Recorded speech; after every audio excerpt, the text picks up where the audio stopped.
Hello guys, in today's video I will be showing you how to fix Pubg Mobile problem. So the answer is easy. Just go to the settings and then scroll down to the apps section and then go to the search and search Pubg Mobile and then go to the storage, and here you will find this clear cache option. Click on it.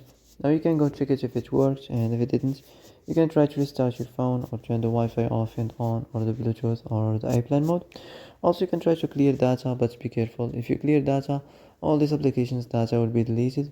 This includes all files, the settings, the accounts, the databases, etc. So be careful if you want to clear your data.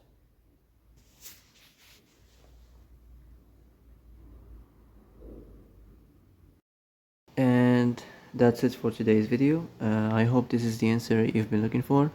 If you like this video, don't forget to like and subscribe, and see you in the next video. Thanks for watching.